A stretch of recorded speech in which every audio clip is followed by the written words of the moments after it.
tahun 2008, saat ini Eka Hospital Group telah memiliki 4 jaringan rumah sakit di Bekasi, BSD Tangerang, Cibubur, dan Pekanbaru. Seiring perkembangan digitalisasi di industri rumah sakit, Eka Hospital menerapkan sistem rekam medis elektronik yang dapat mengintegrasikan seluruh data pasien di keempat lokasi rumah sakit. Mengedepankan mutu dan keselamatan, Eka Hospital berkomitmen memberikan layanan kesehatan yang nyaman dan terpercaya dengan layanan staf yang ramah dan sigap. Mulai dari layanan medical check-up untuk pemeriksaan seluruh anggota keluarga, hingga pemeriksaan kesehatan untuk kebutuhan perusahaan. Menerapkan teknologi mutakhir, Eka Hospital juga memiliki radiologi information system dengan hasil pemeriksaan yang dapat disimpan dan diakses secara digital. Siap, cepat, tanggap, dan aman adalah komitmen kami untuk menjaga Anda selama 24 jam. Memiliki lebih dari 350 dokter spesialis purna waktu dari beragam disiplin ilmu kedokteran dan 1.500 tenaga medis, kami siap melayani Anda di keempat jaringan rumah sakit. Memberikan layanan terbaik di ruang operasi, Eka Hospital menggunakan peralatan canggih serta teknik bedah yang senantiasa berinovasi mengikuti perkembangan dunia medis. Fasilitas satu pasien satu kamar di seluruh jaringan rumah sakit diterapkan untuk memberikan kenyamanan pada pasien dan mengurangi risiko penularan penyakit saat perawatan. Eka Hospital melayani rata-rata 500.000 pasien per tahun, 6.000 tindakan operasi per tahun, serta melayani lebih dari 60.000 pasien medical check-up per tahun. Berbagai akreditasi dan penghargaan di tingkat nasional maupun internasional yang telah kami raih merupakan wujud komitmen kami untuk menjadi rumah sakit pilihan yang melayani dengan hangat dan sepenuh hati.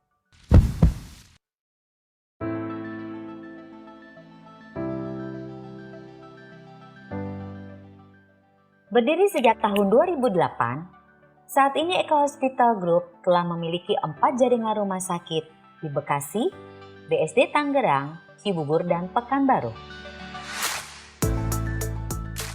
Seiring perkembangan digitalisasi di industri rumah sakit, Eka Hospital menerapkan sistem rekam medis elektronik yang dapat mengintegrasikan seluruh data pasien di keempat lokasi rumah sakit. Mengedepankan mutu dan keselamatan, Eka Hospital berkomitmen memberikan layanan kesehatan yang nyaman dan terpercaya dengan layanan staf yang ramah dan sigap.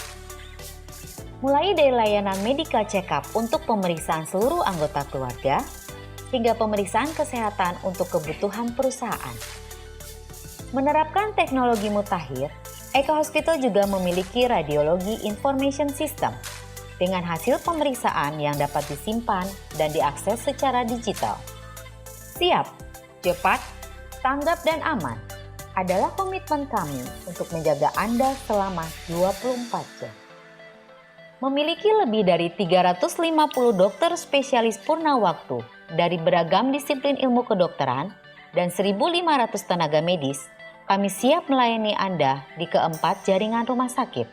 Memberikan layanan terbaik di ruang operasi, Eka Hospital menggunakan peralatan canggih serta teknik bedah yang senantiasa berinovasi mengikuti perkembangan dunia medis. Fasilitas satu pasien satu kamar di seluruh jaringan rumah sakit diterapkan untuk memberikan kenyamanan pada pasien dan mengurangi risiko penularan penyakit saat perawatan. Eka Hospital melayani rata-rata 500.000 pasien per tahun, 6.000 tindakan operasi per tahun, serta melayani lebih dari 60.000 pasien medical check-up per tahun. Berbagai akreditasi dan penghargaan di tingkat nasional maupun internasional yang telah kami raih merupakan wujud komitmen kami untuk menjadi rumah sakit pilihan yang melayani dengan hangat dan sepenuh hati.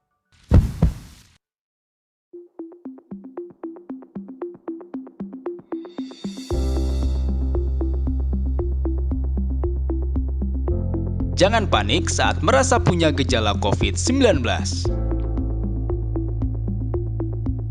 Raih bantuan secara cepat dengan buka aplikasi SehatQ.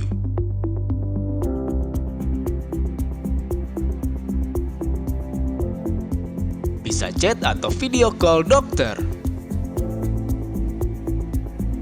Beli obat atau vitamin hemat.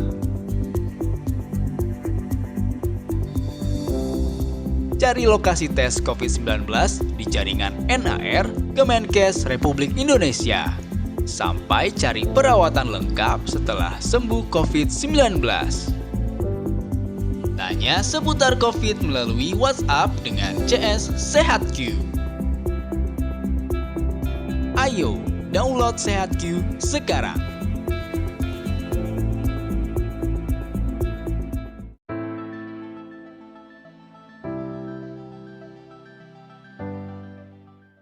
Berdiri sejak tahun 2008, saat ini Eka Hospital Group telah memiliki 4 jaringan rumah sakit di Bekasi, BSD Tangerang, Cibubur, dan Pekanbaru. Seiring perkembangan digitalisasi di industri rumah sakit, Eka Hospital menerapkan sistem rekam medis elektronik yang dapat mengintegrasikan seluruh data pasien di keempat lokasi rumah sakit. Mengedepankan mutu dan keselamatan, Eka Hospital berkomitmen memberikan layanan kesehatan yang nyaman dan terpercaya dengan layanan staf yang ramah dan sigap. Mulai dari layanan medical check-up untuk pemeriksaan seluruh anggota keluarga, hingga pemeriksaan kesehatan untuk kebutuhan perusahaan. Menerapkan teknologi mutakhir, Eka Hospital juga memiliki radiologi information system dengan hasil pemeriksaan yang dapat disimpan dan diakses secara digital.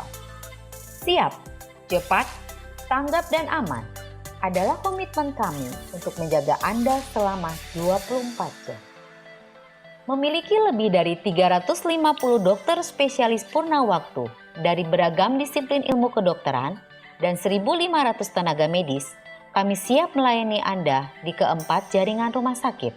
Memberikan layanan terbaik di ruang operasi, Eka Hospital menggunakan peralatan canggih serta teknik bedah yang senantiasa berinovasi mengikuti perkembangan dunia medis. Fasilitas satu pasien satu kamar di seluruh jaringan rumah sakit diterapkan untuk memberikan kenyamanan pada pasien dan mengurangi risiko penularan penyakit saat perawatan. Eka Hospital melayani rata-rata 500.000 pasien per tahun, 6.000 tindakan operasi per tahun, serta melayani lebih dari 60.000 pasien medical check-up per tahun. Berbagai akreditasi dan penghargaan di tingkat nasional maupun internasional yang telah kami raih merupakan wujud komitmen kami untuk menjadi rumah sakit pilihan yang melayani dengan hangat dan sepenuh hati.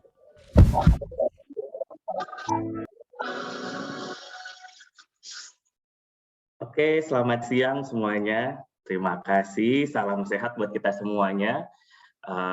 Sebelumnya saya mengucapkan terima kasih para peserta webinar hari ini yang antusiasmenya cukup tinggi ya. Hari ini kita banyak kedatangan partisipan.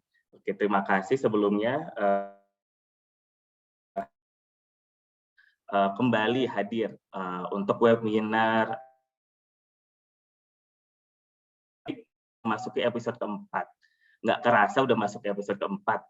Kita akan terus lanjutkan program ini, acara ini setiap bulannya, seperti itu. Tentunya pasti dengan topik-topik dan pembahasan yang menarik. Yang bulan lalu mungkin kita bahas tentang kesehatan pria. Kali ini kita akan bahas tentang pasangan.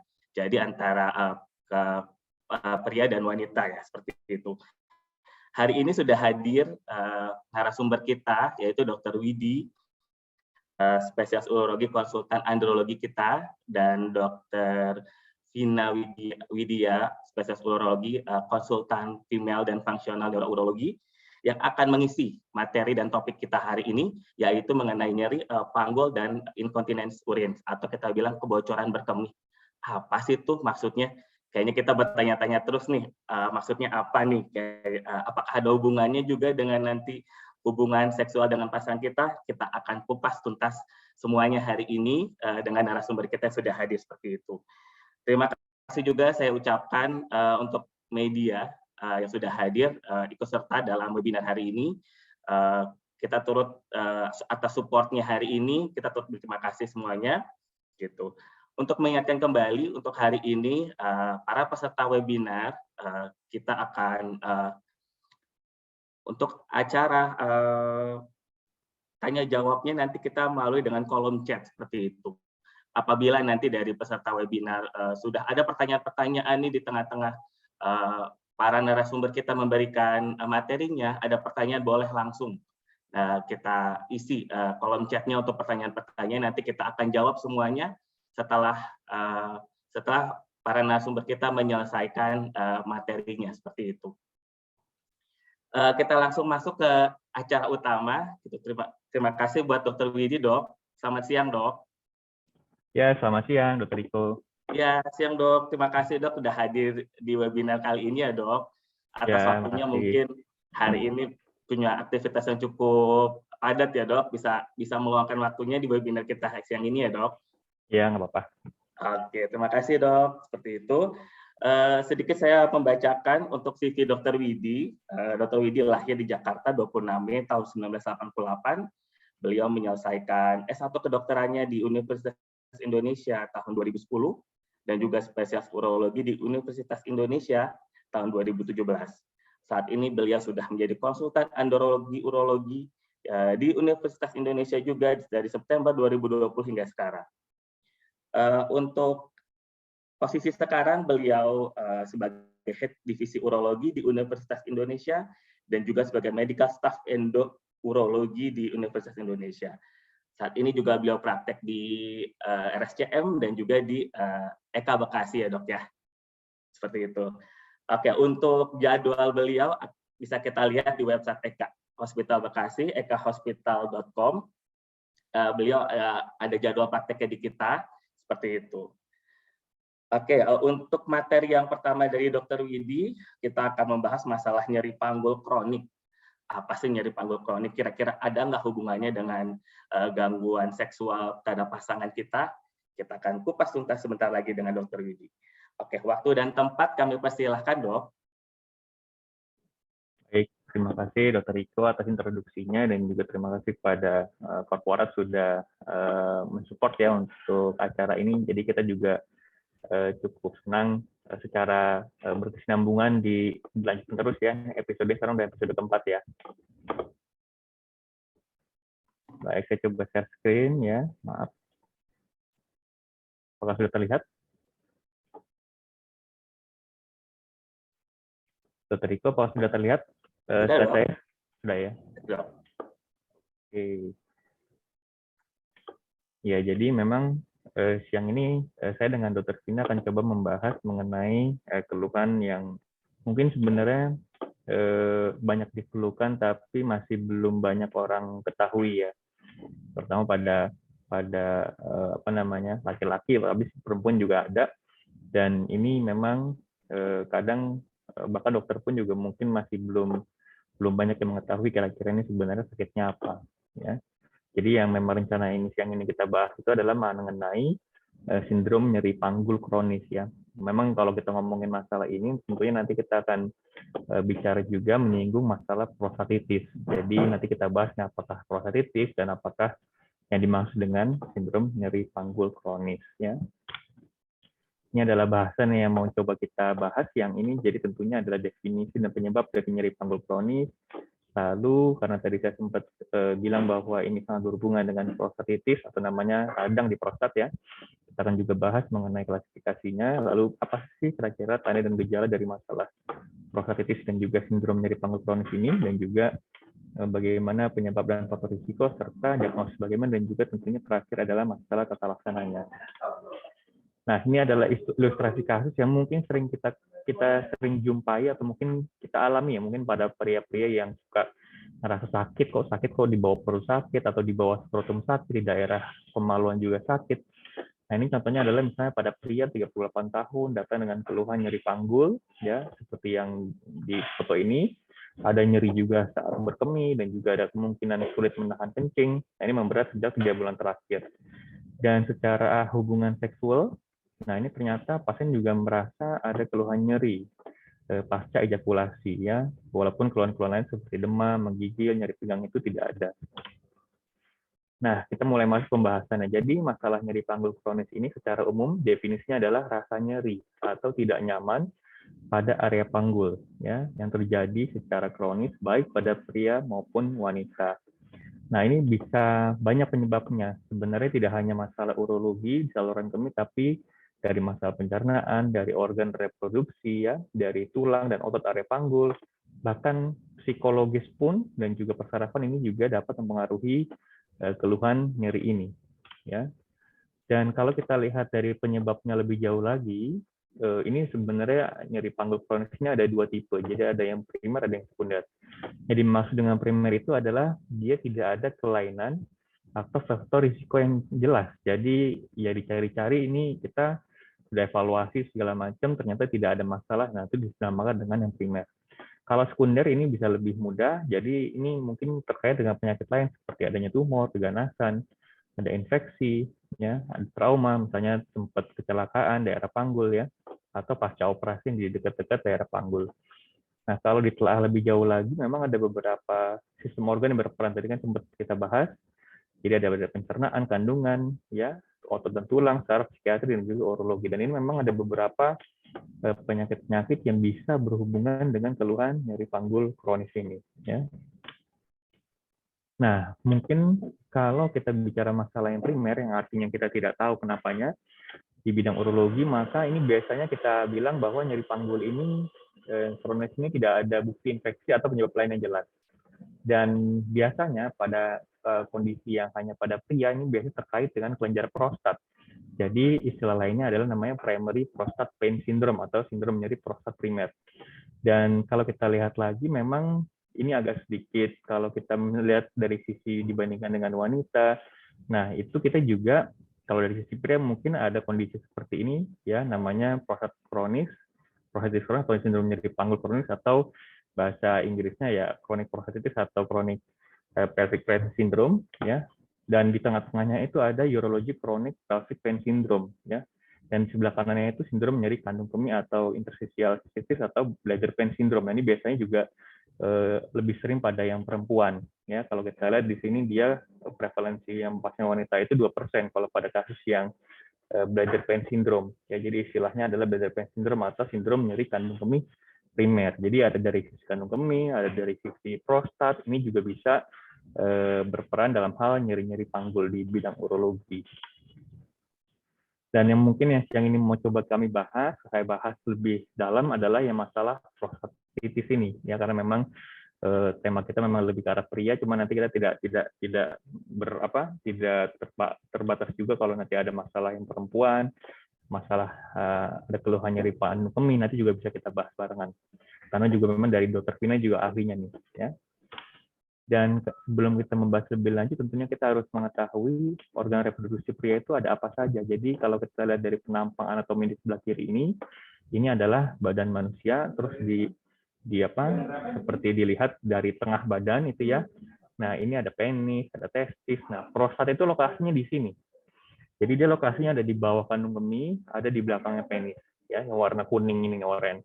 Dan prostat ini memang letaknya di bawah kandung kemih, di depannya rektum. Rektum itu adalah usus sebelum anus ya.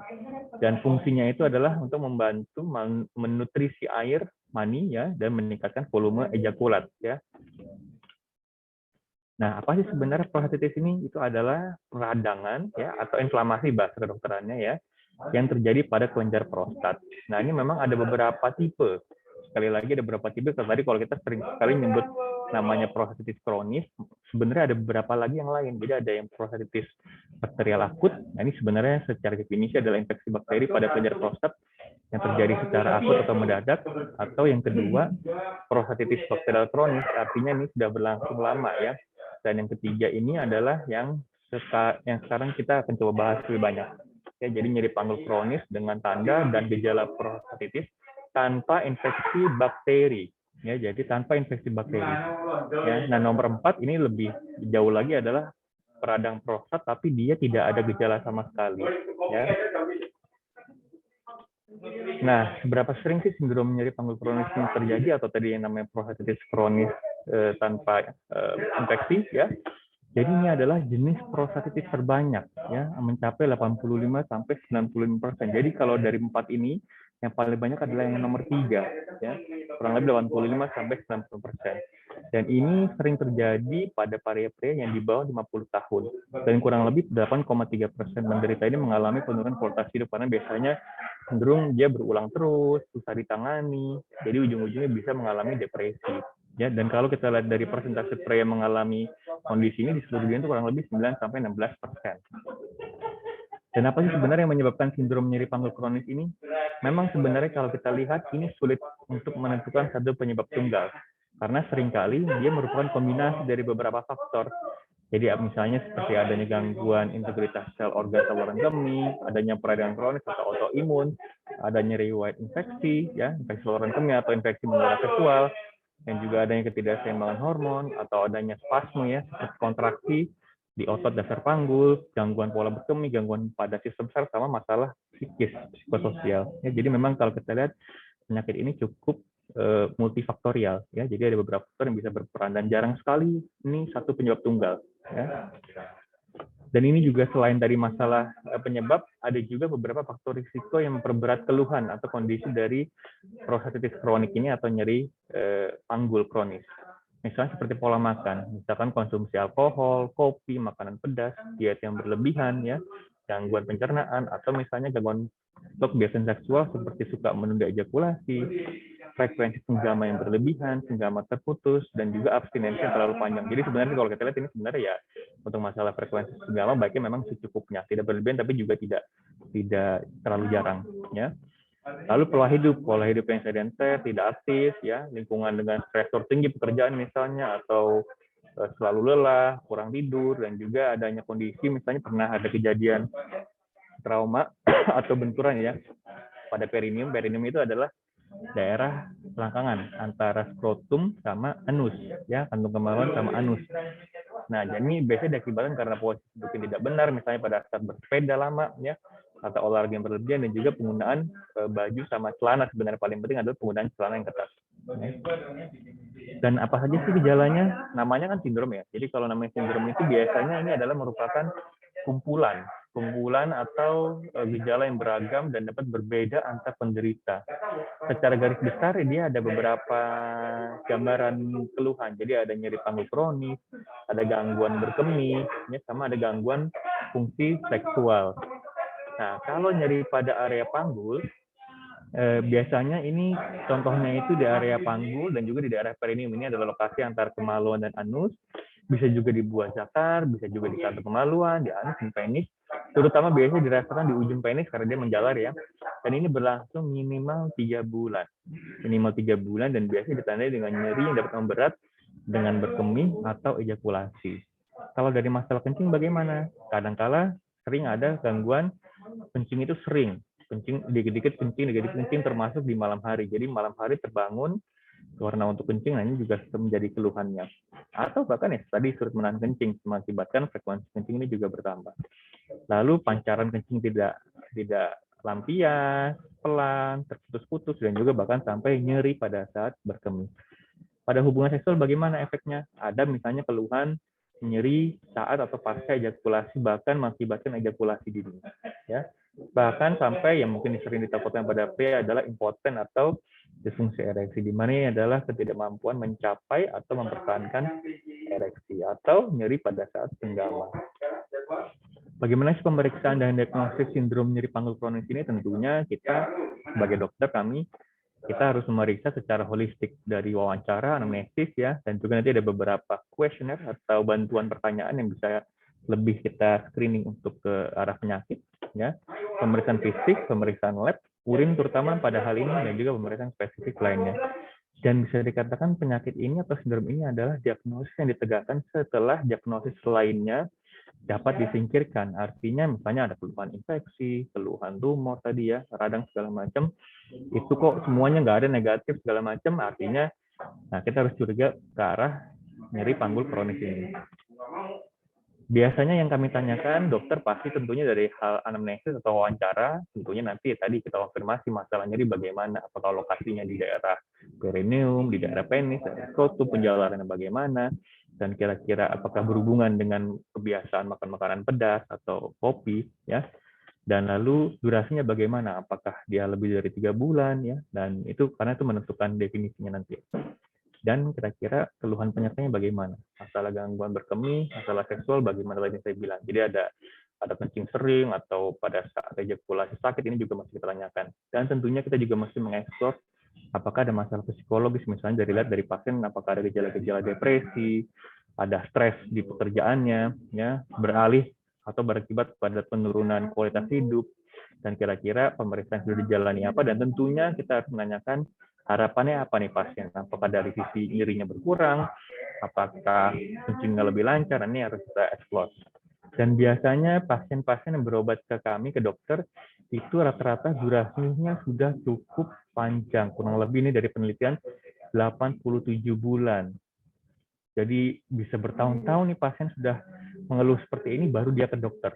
Ya, karena biasanya dia sudah ke dokter mana dikasih antibiotik nggak sembuh-sembuh juga. Nah, ini rata-rata pasien sindrom nyeri panggul kronis ini karakteristik seperti ini. Ya, karena memang dibilang mendiagnosis kondisi ini cukup sulit karena banyak sekali gejala yang menyerupai penyakit yang lain. Ya.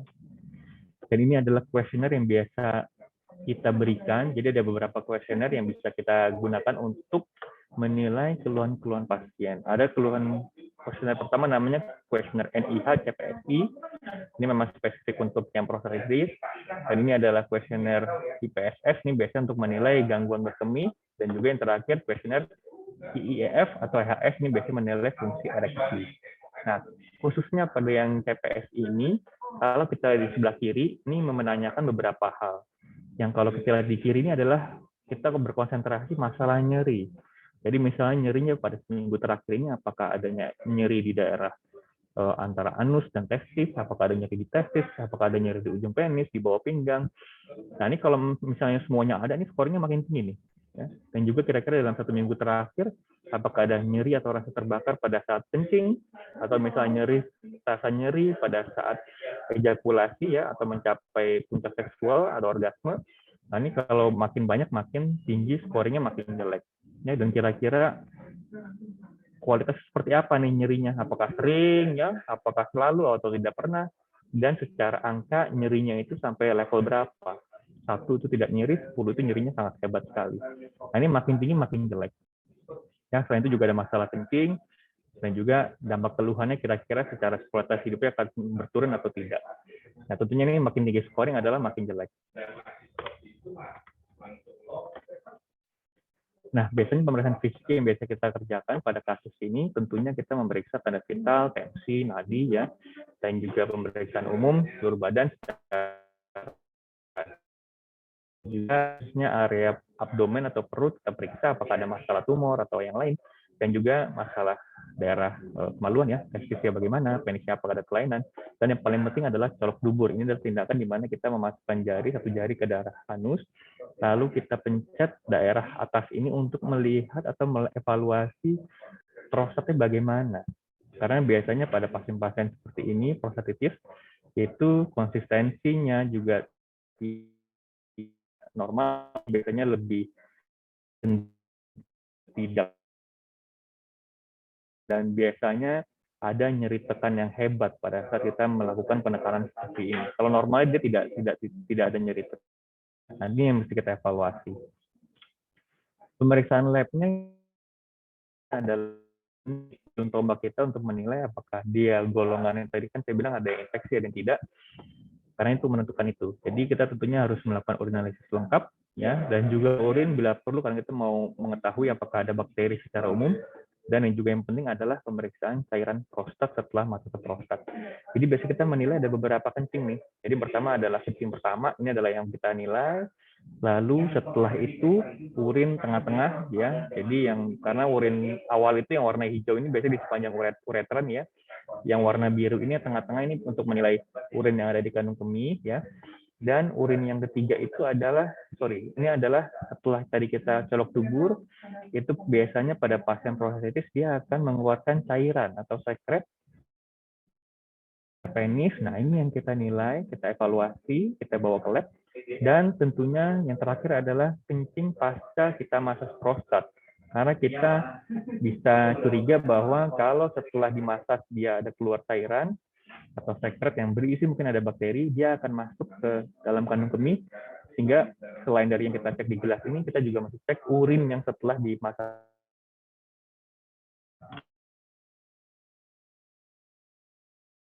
Nah, kita mau menilai ukurannya berapa dan kira-kira apakah ada masalah di organ saluran kemih lainnya, dan juga uroflometri dan urodinamik. Ini biasanya kita dapat menilai pancaran kemih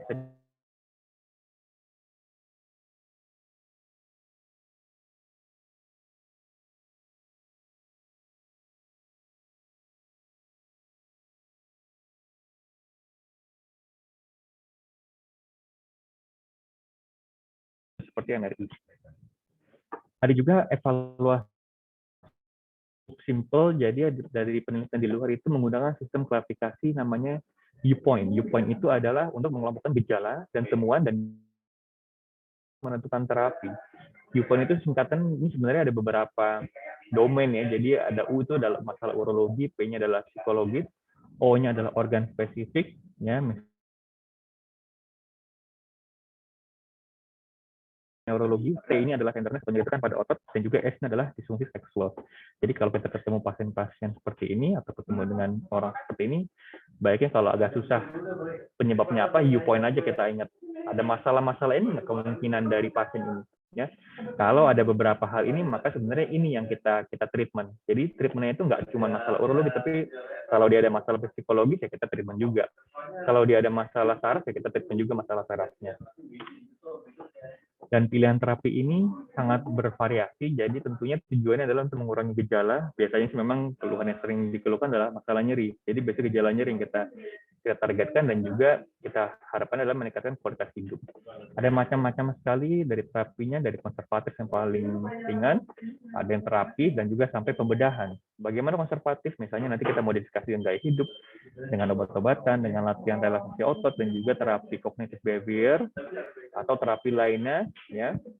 Nanti misalnya kita bisa dengan stimulasi saraf, dengan biofeedback, ada injeksi obat anti nyeri, ada akupunktur dengan terapi elektromagnetik, dan juga dengan SWT, dan juga pembedahan. Ya, tapi ini saya rasa pembedahan ini merupakan jalan yang paling terakhir, karena ini juga belum tentu juga ini mengakibatkan hasil yang bagus. Bagaimana sih modifikasi gaya hidup? Tentunya adalah kita menghindari alkohol, kafein, makanan pedas, perbanyak serat, sayur, menghindari aktivitas seperti duduk lama dalam jangka waktu yang lama, dan juga coba kita suka berendam air hangat supaya lebih rileks daerah panggulnya. Ya. Obat-obatan yang bisa berperan adalah anti nyeri, tentunya ini harus hati-hati karena kalau berkepanjangan bisa menyebabkan keluhan di pencernaan. Lalu adalah obat lagi alpha blocker, tujuannya adalah untuk relaksasi otot sekitar prostat.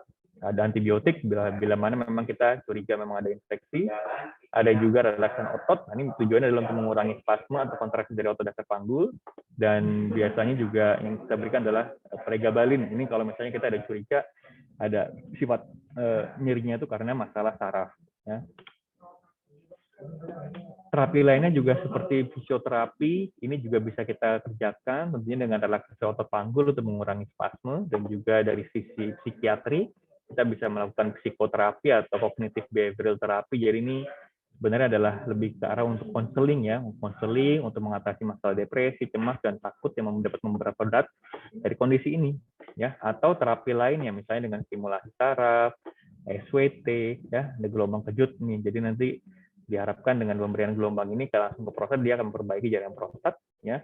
Dan juga ada lain misalnya dengan akupunktur dan juga terapi elektromagnetik, ya. Jadi memang sangat banyak sekali pilihan terapinya, dan ini harus disesuaikan dengan masing-masing individu. Memang seringkali ini multimodal tergantung dari penyebabnya. Nah, dampak dari kondisi ini terhadap hubungan seksual, tentunya ini ada paper ini membandingkan 38 pria dengan CPPS dengan pasangannya dibandingkan dengan 37 pasangan dengan pria tanpa kondisi nyeri panggul ini. kalau kita lihat ini memang dari pria yang dengan yang kondisi nyeri panggul ini ternyata dari sisi hasratnya, fungsi ereksi, orgasme, kepuasan seksual ini jauh lebih rendah dibandingkan yang normal. Ya. Dan kalau pada wanita, ya, nah ini pada pasien-pasien ini sebenarnya dilihat dari pasangannya, ya. Tapi sebenarnya ujung-ujungnya yang dilihat itu apa namanya prianya juga. Nah ini dibandingin, ini pria yang merah adalah pria yang dengan CPPS, yang merah terang ini adalah yang pria tanpa CPPS. Jadi memang secara kuesioner dari sisi wanita memang lebih bagus yang merah. Jadi yang merah tua ini lebih jelek karena semakin rendah artinya semakin nyeri. Ya. Jadi wanita lebih banyak yang mengalami nyeri pada kelompok pasangan dengan kondisi nyeri panggul ini. Ya. Jadi nggak hanya masalah pria, tapi ini juga dapat mempengaruhi masalah wanitanya juga. Dan kira-kira apa sih sebenarnya yang perlu diketahui dari sindrom nyeri panggul kronis ini? Tentunya adalah bahayanya adalah dapat menurunkan kualitas hidup yang sangat signifikan, termasuk gangguan interpersonal dengan pasangan. Yang kedua, memang ini juga mungkin ada yang sempat apakah ada risiko masalah kanker. Nah, memang dikatakan tidak ada risiko kejadian kanker pada pasien-pasien seperti ini, namun dapat terjadi bersamaan. Ya.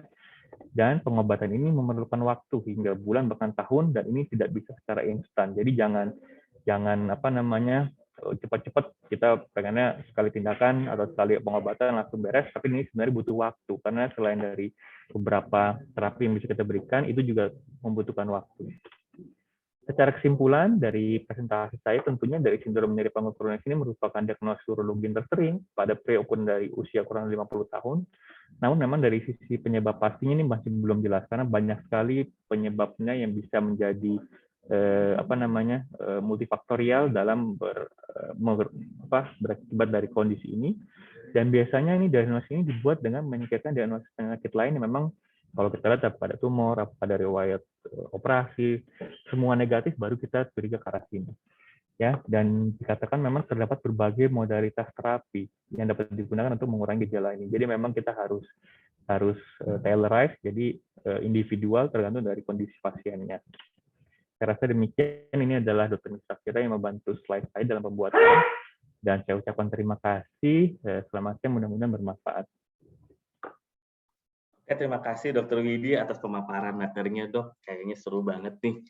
Apalagi nanti hubungannya dengan kehidupan seksual dengan pasangan ya, Dok.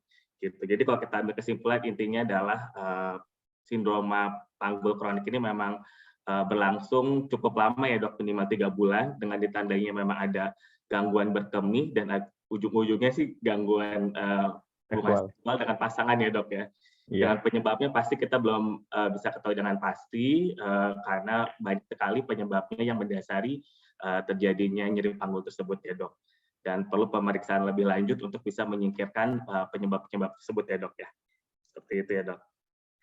Oke, sebelum kita untuk pertanyaan-pertanyaan ini, Dok, kita lanjut dulu ya, Dok, ke Dr. Vina untuk slide beliau, untuk materi beliau ya, Dok. Nanti setelah itu baru kita adakan tanya jawab, Dok, dari peserta webinar kita kali ini ya, Dok.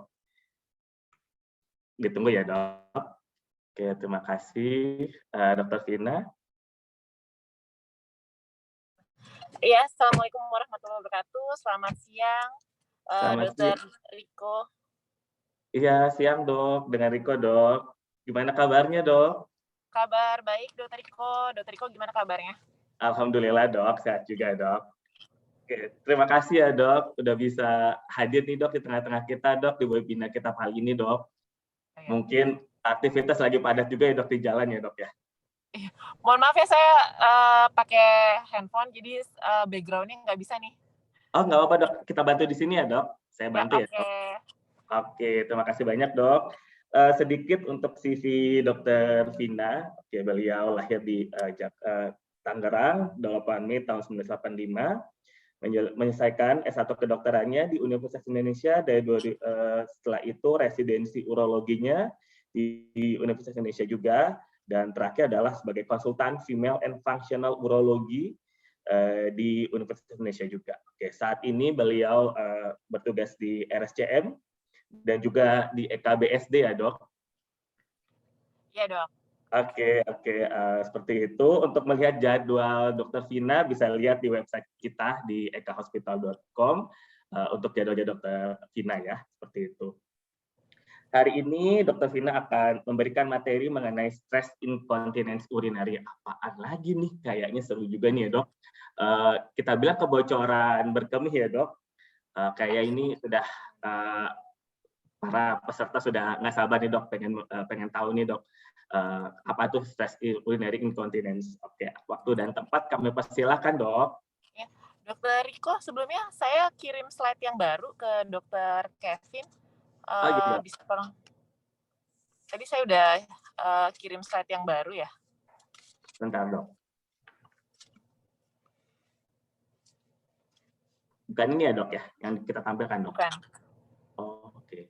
Ya, Dok.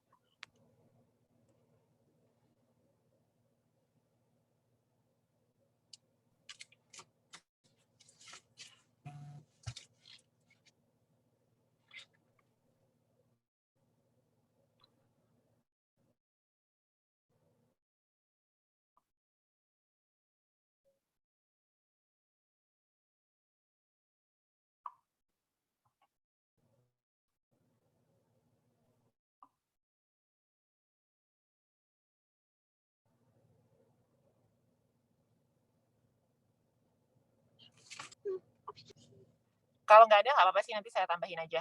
Oh ya, oke, Dok, kita pakai yang ini dulu sebentar ya, Dok. Ya, boleh. Oke. Ya, silakan Dokter Vina. Terima kasih, Dok. Boleh dibantu ininya, slide-nya.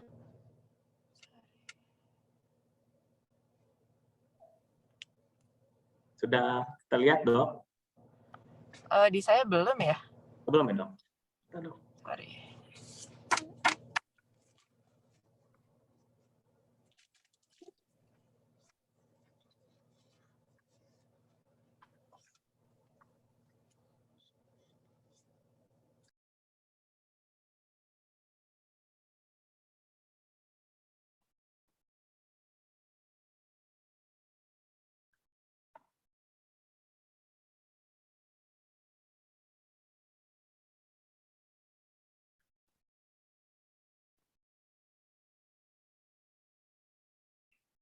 Sudah terlihat, Dok? Halo, Dok?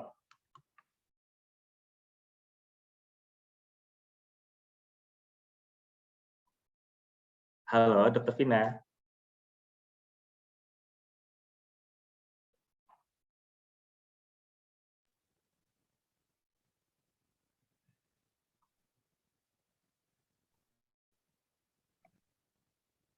Halo, Dok?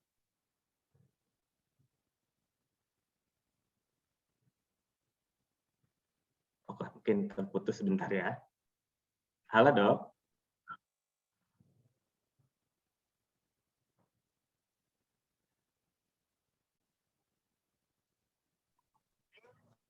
Halo, Dok.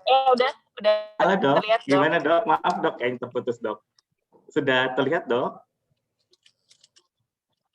Halo, ya, sudah? Sudah ya, Dok? Ya. Oke, Dok. Kita Baik, mulai ya, Dok? Ya, silakan. Ya, selamat siang semuanya. Siang hari ini saya akan membawakan topik yang mungkin tidak berkaitan langsung dengan gangguan fungsi seksual pada perempuan, tapi sedikit banyak dia akan mempengaruhi fungsi seksual di perempuan. Nanti saya akan jelaskan. Nah, topik kita kali ini terkait namanya stress urinary incontinence, atau dalam bahasa Indonesia dibilang inkontinensia atau mengompol yang tipe tekanan. Nah, kita kenalan dulu nih, apa sih urinary incontinence atau mengompol bahasa Indonesianya ya. Jadi kalau yang namanya mengompol itu atau inkontinensia itu didefinisikan keluarnya urin yang tidak sesuai dengan keinginan. Jadi belum kita atau tidak disadari gitu. Jenisnya pada perempuan ada beberapa tipe. Yang pertama stress urinary incontinence atau mengompol tipe tekanan. Nah, biasanya keluhannya adalah urinnya keluar atau mengompol saat ada aktivitas yang menyebabkan peningkatan tekanan perut. Contoh misalnya pada saat bersin, ada yang sedikit keluar urinnya. Pada saat batuk, atau misalnya pada saat berubah posisi tertentu. keluar urin. Nah, itu berarti mengalami kondisi namanya stress urinary incontinence atau nanti disingkat SUI. Lalu tipe mengompol yang lain adalah tipe yang urge urinary incontinence atau tipe yang desakan, urgency kita bilangnya. Jadi biasanya ini keluarnya urin diawali dengan rasa kebelet dulu. Kebelet, terus belum nyampe kamar mandi, kok udah ada yang keluar sedikit nih di pakaian dalam, udah basah gitu. Itu namanya urge urinary incontinence. Lalu ada lagi tipe yang campuran. Campuran itu jadi dia punya dua keluhan yang yang bersamaan. Yang satu saat batuk ketawa itu keluar, ngompol juga. Tapi di saat bersamaan dia juga ada tuh yang kebelet-kebelet belum sampai kamar mandi udah keburu keluar air pipisnya. Itu kita bilangnya mixed urinary incontinence. Lalu tipe yang keempat ada namanya kita bilang overflow incontinence atau bilangnya luapan. Nah, pada kondisi overflow incontinence ini sebenarnya pasien itu tidak bisa berkemih dengan baik. Jadi sebenarnya retensi uri dok, artinya urinnya nggak bisa dikeluarkan dengan sempurna. Bisa diakibatkan karena ada sumbatan di jalur jalur pipisnya, atau karena adanya kelemahan otot dari kandung kemihnya. Salah satu faktor resikonya adalah di Indonesia banyak diabetes mellitus.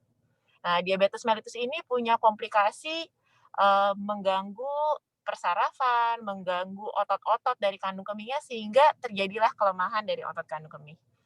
Nah, yang belum dicantumkan di sini adalah yang continua incontinence, artinya terus-menerus.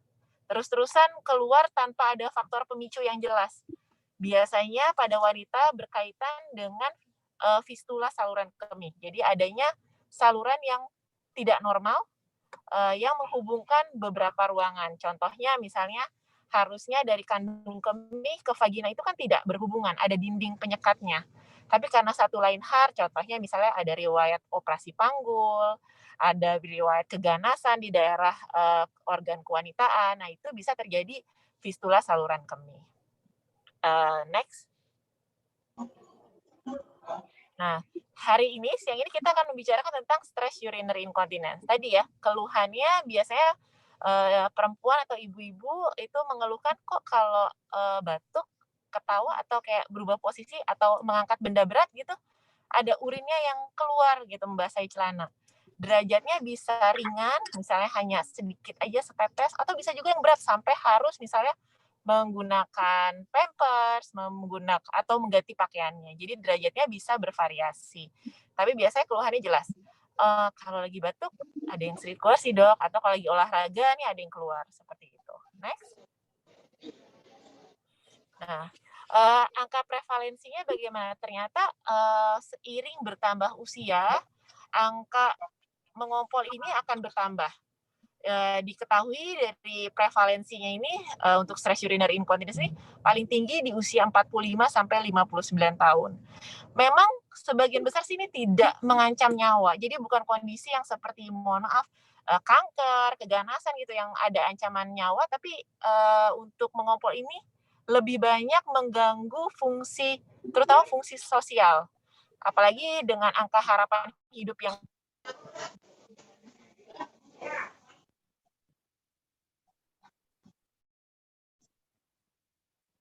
Halo dok.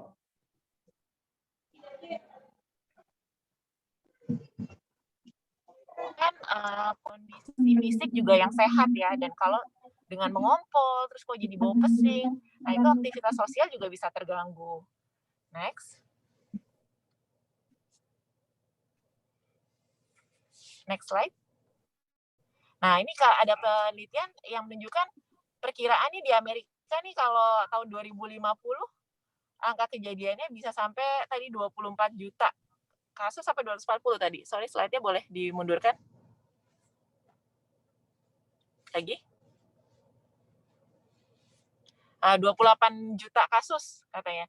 Jadi memang kasusnya cukup banyak, tapi karena tidak mengancam nyawa, jadi biasanya seringkali dianggap ini sih normal ya kan, namanya juga tambah usia, ngompol ya wajar. Padahal sebenarnya mengompol itu pada usia berapapun, maksudnya di atas 5 tahun ya, kalau anak-anak kan memang masih mengompol, itu sebenarnya dianggapnya sesuatu yang tidak normal. Tapi memang karena tidak mengancam nyawa, Jadi banyak juga sih, terutama perempuan Asia tuh yang ya menerima lah gitu. Ya ini udah bagian dari proses penuaan. Padahal sebenarnya bisa dilakukan beberapa tindakan untuk memperbaiki kualitas hidup. Next slide.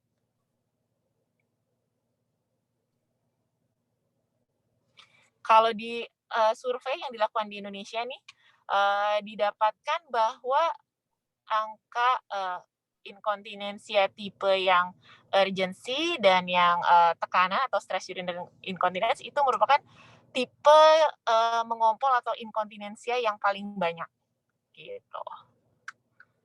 Ini beberapa angka ya, prevalensi inkontinensia pada beberapa negara. Kita lihat di daerah Timur Tengah ataupun Afrika di bagian utara sekitar 37,3 pasien, di Asia sekitar 25,6 pasien, di Eropa sekitar 32,2%. Next slide.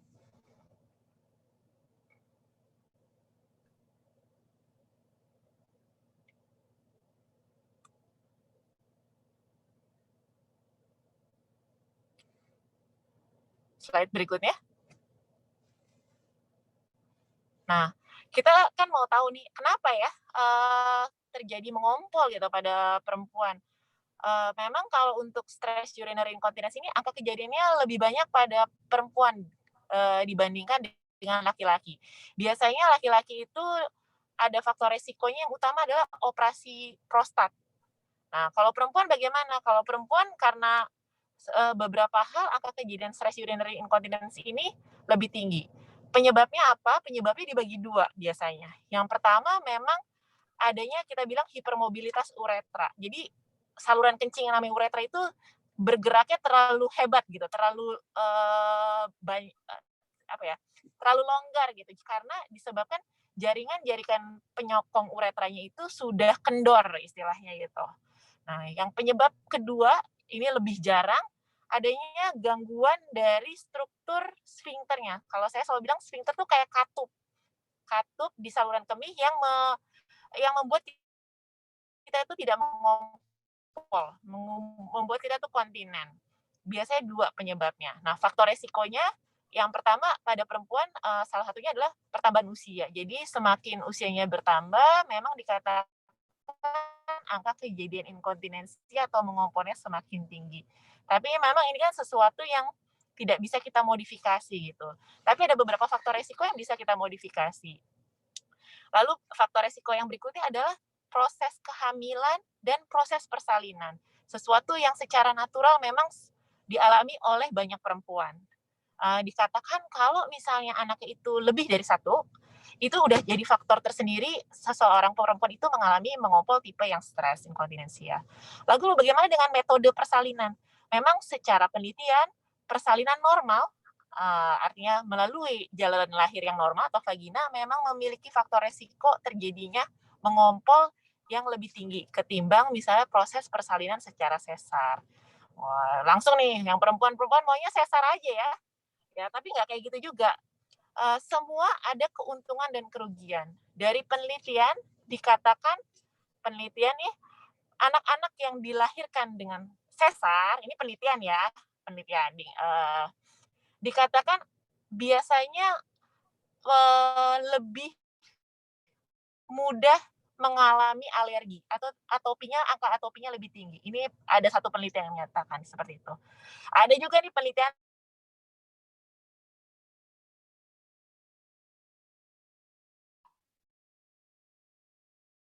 tapi ini baru penelitian ya.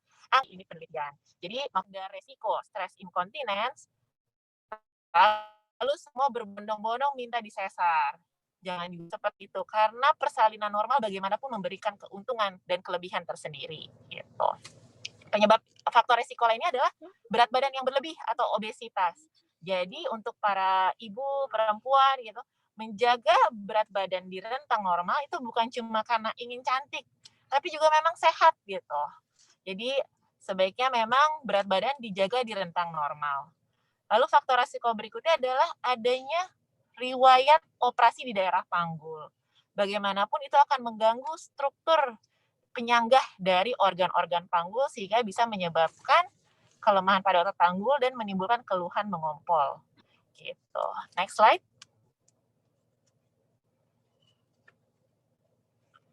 Ada beberapa penelitian yang menunjukkan merokok juga bisa mempengaruhi, tapi sifatnya masih pro dan kontra. Dan ada juga yang bilang menopause mempengaruhi. Itu pun sifatnya masih pro dan kontra. Gitu.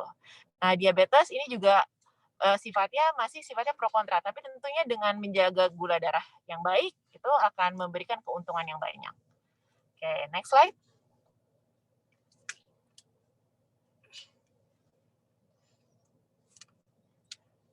Next slide. Tadi ini sudah kita bicarakan.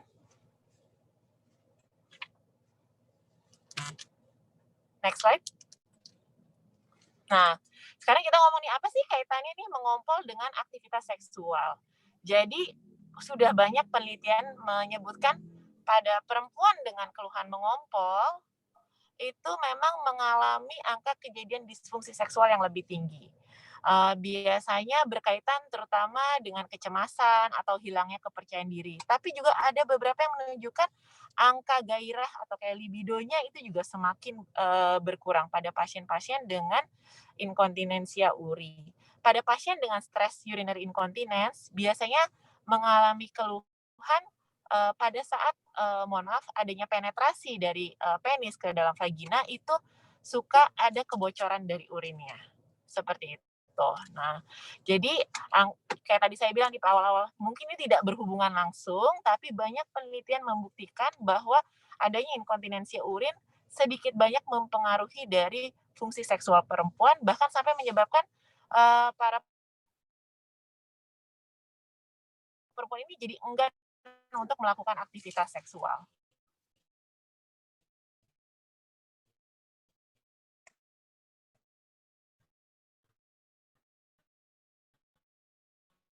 Next slide.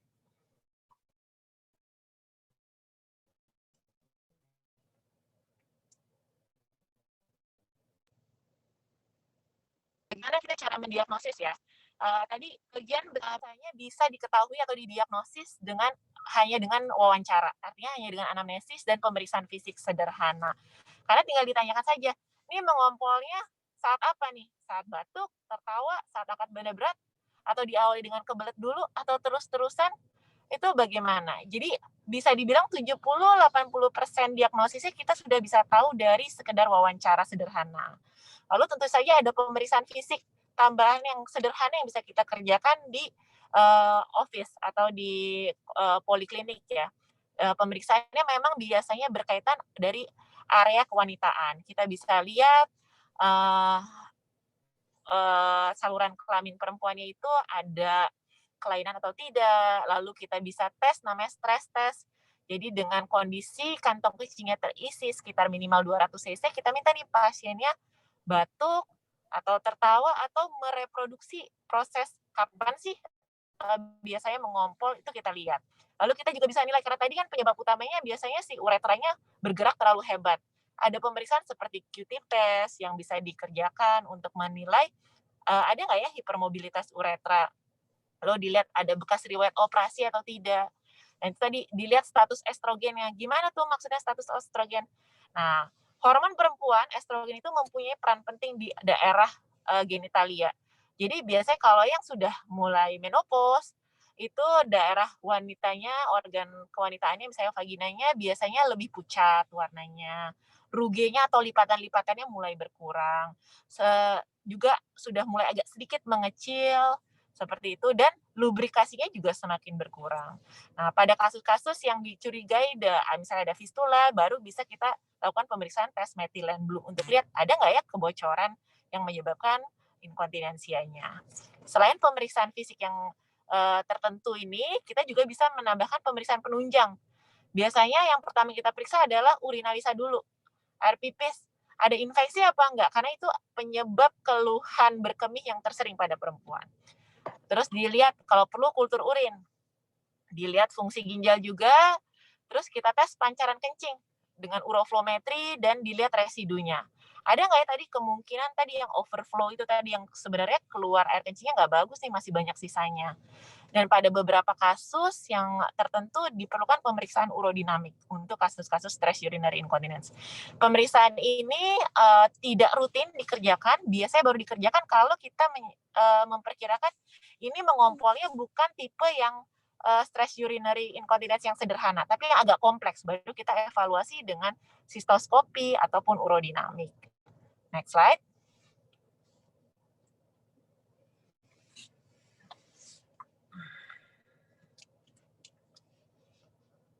Oke, ini chart ya yang biasanya kita gunakan untuk panduan menata laksana perempuan yang mengalami keluhan mengompol.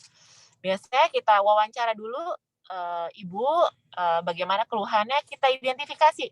Ada nggak tanda-tanda yang tanda-tanda warning sign atau yang membahayakan? Contoh misalnya, kok ada mengompol tapi disertai dengan nyeri ya. Urinnya juga pernah merah, sering infeksi saluran kemih. Terus kok urinnya ngompolnya terus-terusan.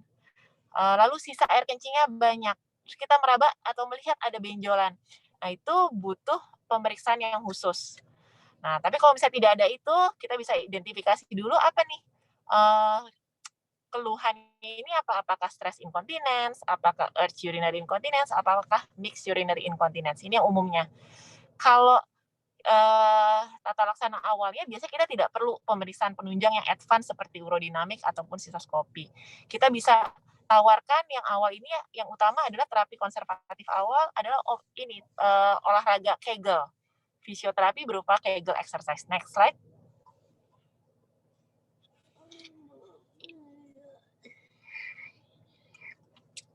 Nah, ini beberapa pilihan terapinya. Yang pertama yang bisa dianjurkan adalah tentunya untuk memodifikasi faktor resikonya.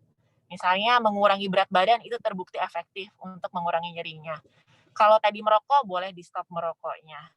Pada kasus-kasus yang sulit untuk dilakukan tindakan yang lebih agresif, kadang-kadang kita butuh mengedukasi terkait penggunaan pampers atau pad.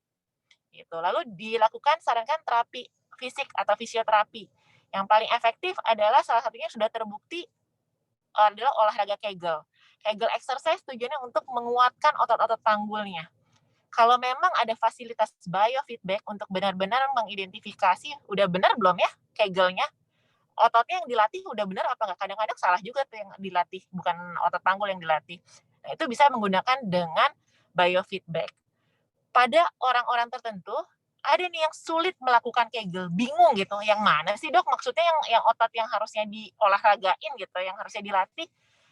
Pada kasus-kasus tertentu, terapi elektromagnetik, tadi ya gambarnya sudah dokter Widi lihat, nanti ada kursi yang mengeluarkan energi untuk memacu otot panggulnya itu supaya mengalami suprakontraksi. Jadi seperti Kegel tapi lebih hebat lagi, dan itu dibantu. Biasanya pada pasien-pasien yang masih mau, ya nanti dok saya pikir-pikir dulu nih terapi misalnya ditawarkan operasi gitu ya, saya pikir-pikir dulu, atau sulit gitu untuk dilakukan tindakan, atau mau Kegel tapi kok nggak ngerti-ngerti, ini terapi dengan electromagnetic chair bisa membantu. Bagaimana dengan obat-obatan? Obat-obatan kalau untuk stress urinary incontinence ada satu obat, tapi juga rekomendasinya tidak terlalu bagus ya, namanya duloxetine. Biasanya obat-obat ini digunakan untuk gangguan seperti gangguan di bidang psikiatri. Tapi dia punya efek yang bisa digunakan untuk mengatasi stress urinary incontinence walaupun tidak terlalu bagus.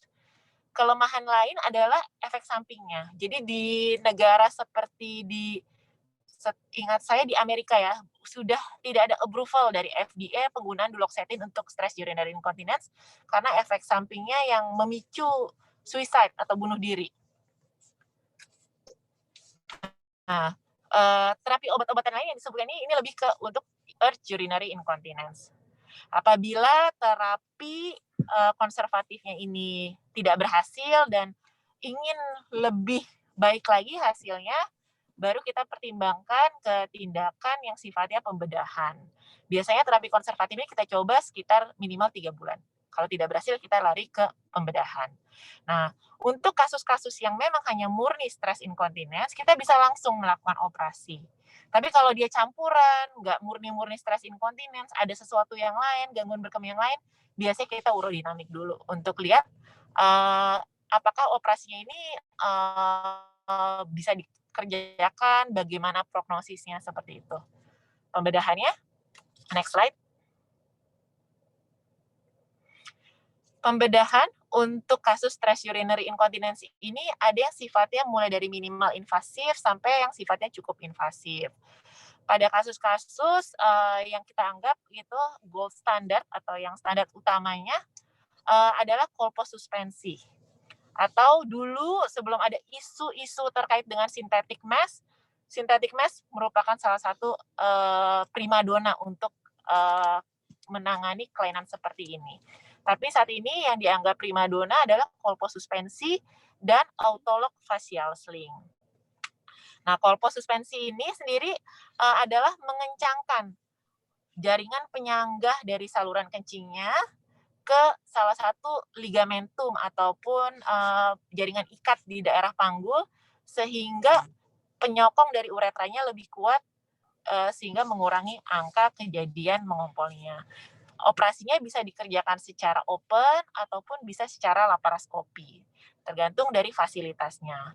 Nah, yang lagi naik daun lagi, ini teknik lama, namanya autolog facial sling. Jadi dipasang sling tuh kayak tape, kayak pita, dari bawah uretra, jadi disayatnya itu dari vagina, sayatan di vagina, lalu diikatkan ke daerah perut bawah. Nah, pitanya ini kita ambil dari fascia. Fascia itu jaringan pembungkus otot. Nah, diikatkan sehingga dia mensupport uretranya, saluran kencingnya, sehingga tidak terjadi ngompol. Ini teknik yang sudah lama, sempat hilang karena ada synthetic mesh, tapi sekarang mulai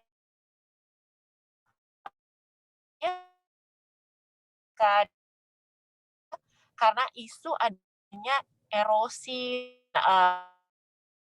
dari synthetic mesh. Synthetic mid urethral sling itu mirip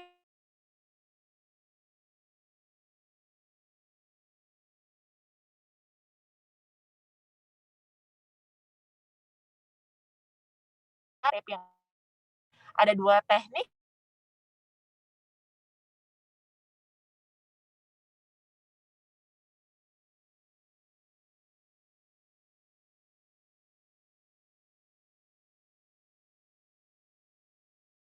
Apa sih efek samping yang bisa muncul? Kenapa sampai saat ini TVT yang lebih direkomendasikan ketimbang TOT? Jadi harus ditimbang-timbang banget. Nah, terapi yang baru masuk ke bulking agent, ada sayatan operasinya, saluran kencingnya diteropong, lalu disuntikin zat bulking agent ini supaya itu biasanya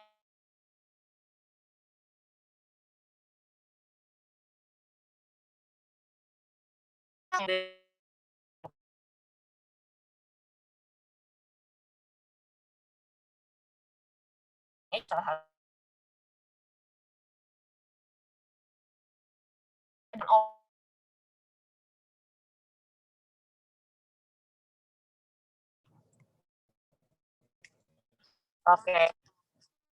Next slide. Nah, ini gambarnya tadi ya, kolpossuspensi tadi. Boleh kolpossuspensi dulu? Ya. Nah, jadi dioperasi di daerah panggul, tadi itu ada beberapa jahitan untuk mengangkat jaringan di samping uretranya, diikatkan ke ligamentum di sekitarnya, supaya uretranya lebih tersupport. Nah, ini bisa open, bisa laparoskopi. Next slide. Nah, ini bulking agent nih. Nah, ini sudah mulai ada satu distributor yang mengadakan bulking agent ini. Jadi, tanpa ada sayatan, diteropong saluran pipisnya, lalu uretranya itu disuntikin zat. Supaya dia kedap, supaya dia nggak ngompol lagi. Oke, next slide. Nah, ini yang sling tadi. Ini yang sintetik ya. Kalau dilihat itu ada yang warna silver, yang bentuknya seperti U, seperti V. Nah, itu posisi-posisi saja. Jadi sayatannya ada di dalam vagina, tidak ada sayatan di luarnya, hanya sedikit aja bekas stabbing atau bekas penusukan. Nah, ini yang sintetik. Mohon maaf, ini yang urethral sling ini yang sintetik ya. Tujuannya sama untuk mensupport uretra. Kalau yang natural namanya autolog facial sling. Next slide. Oke. Sebagai kesimpulan, stress urinary incontinence ini sebenarnya angka kejadiannya tinggi. Hanya karena tidak mengancam nyawa, seringkali tidak ada yang melaporkan atau sedikit yang mengeluhkan. Padahal sebenarnya situasi ini bisa diobati sehingga bisa memberikan kualitas hidup yang baik pada perempuan-perempuan di Indonesia. Terima kasih atas perhatiannya. Assalamualaikum warahmatullahi wabarakatuh. Waalaikumsalam warahmatullahi wabarakatuh. Terima kasih Dr. Vina, menarik banget di pembahasannya. Berarti intinya mengompol itu kita tetap waspadai ya Dok ya, dan kita acuhkan karena nanti juga efeknya juga ke depannya kurang bagus ya Dok ya, seperti itu ya Dok. Ya. Ya. Oke, kita lanjut ya Dok ke pertanyaan-pertanyaan Dok. Ini kayaknya banyak banget Dok dari peserta kita Dok yang cukup antusias nih Dok. Mungkin Dr. Widi bisa bergabung lagi Dok. Ya, siang Dr. Iko. Oke, kita lanjut ya Dok ke pertanyaan ya Dok. Ini untuk Dr. Widi dulu Dok, untuk Dr. Vina. Dari Ibu Hana, dari beliau menanyakan Dok, untuk nyeri panggul yang kronik yang penyebabnya autoimun, kira-kira bisa berikan contoh nggak Dok? Pada laki-laki itu seperti apa Dok? Data perempuan, terus terapinya untuk yang penyebabnya karena autoimun Dok. Gitu. Apakah ini bisa juga menyebabkan dari nyeri panggul kronik itu bisa menyebabkan LBP Dok? Seperti itu.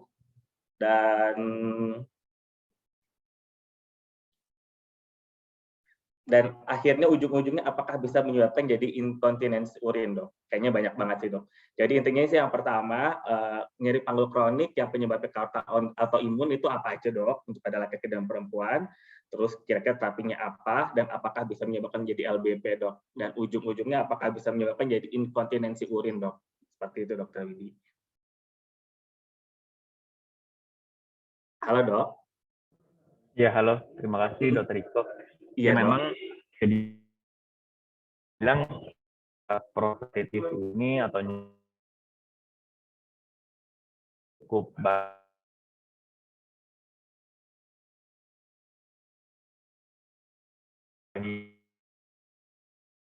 mekanisme cukup banyak kali.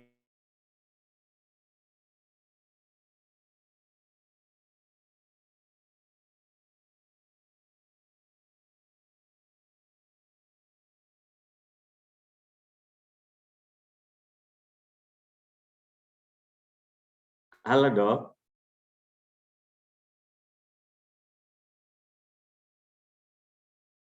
Halo.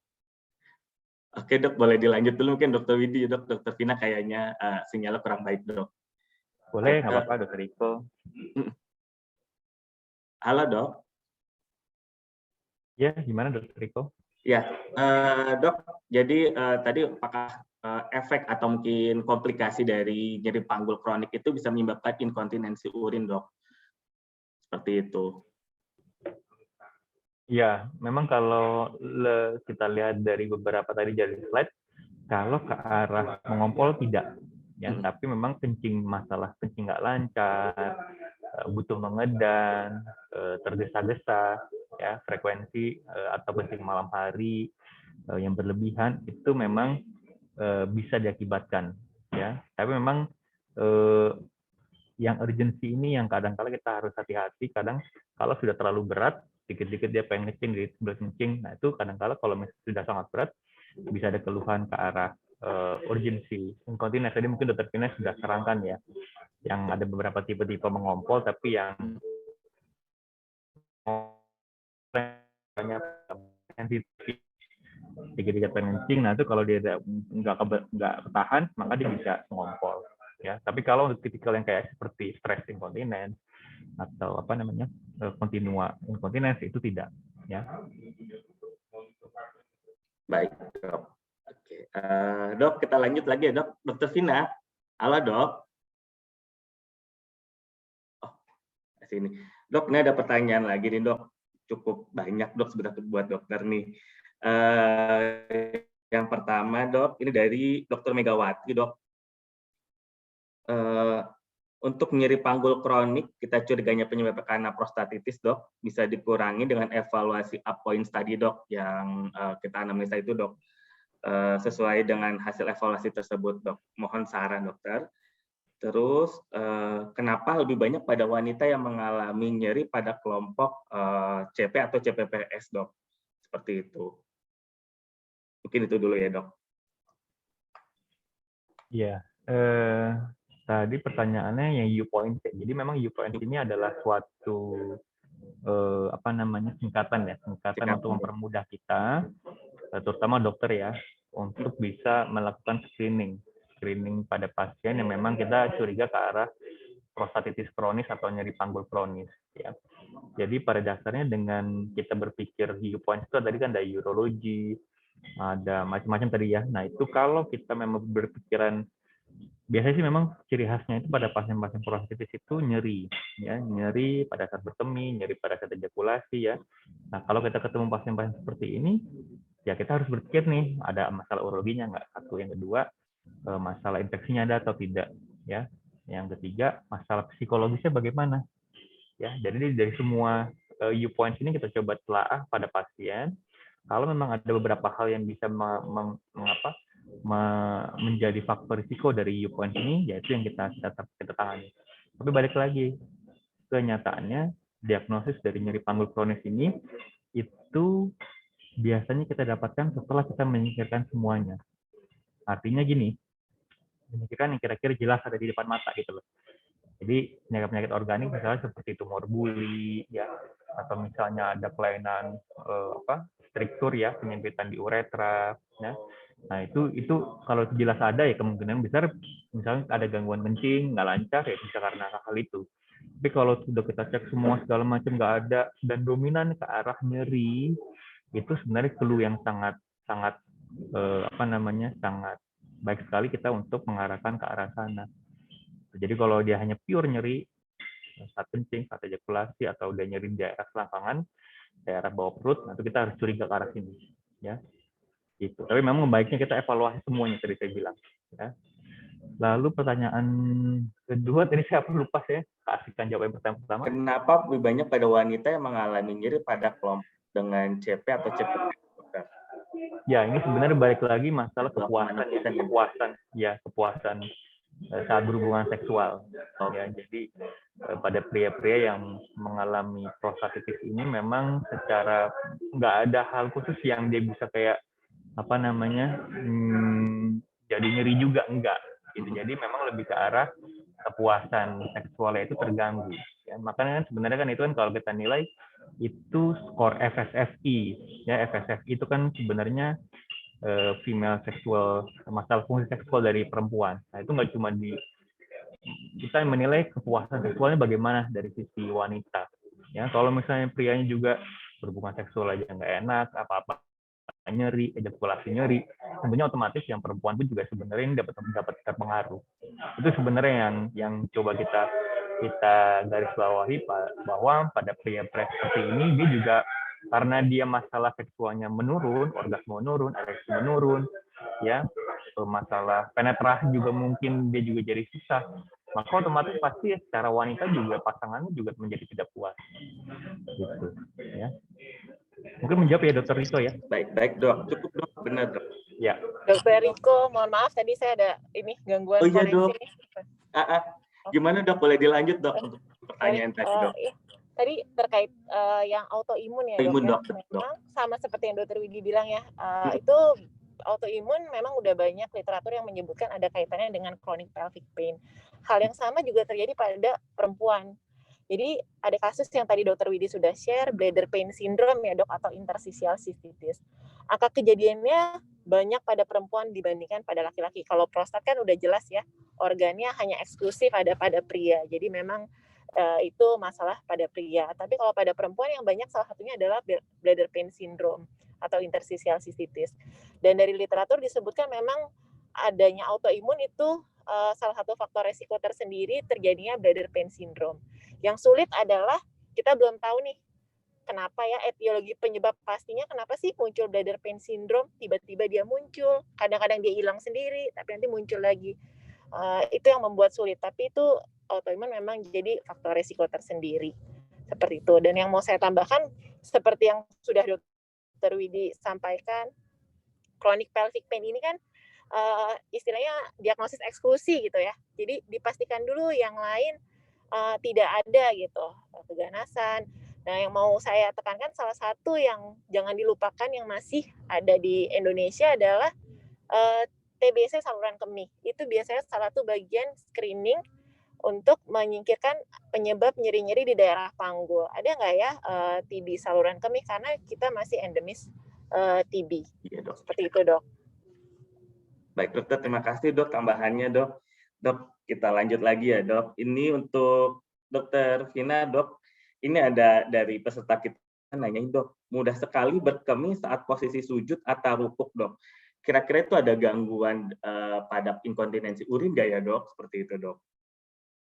Iya, Dok, sesuai dengan definisinya ya, kalau keluar urin di luar kehendak kita, di luar keinginan kita, di luar kontrol kita, itu udah termasuk dari inkontinensi atau mengompol. Nah, biasanya ini salah satu gejala juga ya, karena kita muslim, dominan muslim lah ya, mayoritas muslim. Iya, Dok. Betul, Nah, Dok. biasanya itu tuh kalau saat sholat berubah posisi, sujud, atau ruku, atau gimana, itu suka ada keluar urin, itu juga salah satu keluhan yang sering dikeluhkan pada pasien dengan stress urinary incontinence. Baik, Dokter. Masih ada waktu, Dok. Kita jawab tuh pertanyaan lagi ya, Dok, ya. Oke, Boleh. Dok. Untuk Dokter Widi, Dok, berapa persen, Dok, untuk prostat, hiperplasia prostat itu bisa menjadi ganas, Dok? Seperti itu, Dok. BPH bisa menjadi ganas, menjadi kanker prostat, Dok. Seperti itu. Ya, terima kasih. Ya, jadi memang kalau dari sisi penelitian ada ya dikatakan prostat jinak itu, atau kita biasanya menyebutnya benign prostat hiperplasia itu ada hubungannya dengan kejadian insidensi kayak prostat itu 2,9 kali ya. Jadi dengan adanya pembesaran prostat jinak itu ada kemungkinan kenaikan risiko insidens, kita ngomongnya insidens kayak prostat 2,9 kali. Tapi balik lagi bahwa kita harus melihat banyak hal karena ini juga sangat-sangat berhubungan dengan etnis, dengan ras, dengan pola hidup. Jadi jangan serta-merta kita juga kalau udah ada pembesaran prostat ini ke arah CA prostat, enggak juga, kanker prostat enggak juga. Jadi kita harus lihat baik-baik bahwa studi ini pun juga masih sangat-sangat heterogen. Artinya heterogen itu banyak penelitian yang istilahnya masih belum dapat diseragamkan gitu. Jadi ini sebenarnya penelitian meta-analisis itu sebenarnya digabungan dari beberapa penelitian. Nah, kesimpulan seperti itu. Tapi kalau kita lihat dari meta-analisis ini itu heterogenitasnya tinggi. Jadi sebenarnya bisa dibilang masih belum valid ya. Tapi jadi harus ditekankan banyak sekali faktor yang sangat berperan dalam hubungan ini. Saya rasa itu mungkin, Dr. Riko. Iya, baik. Terima kasih, Dok. Ya. Lanjut ya, Dok.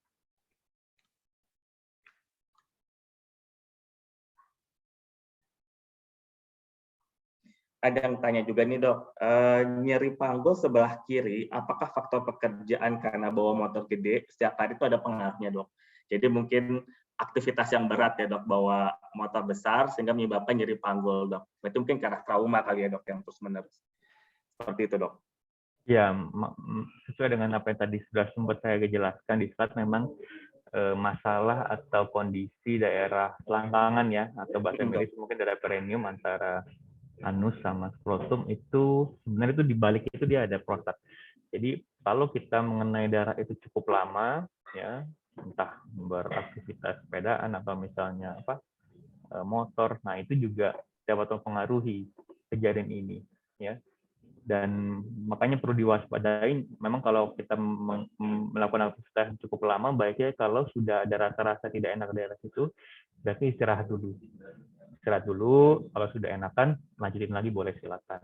Ya.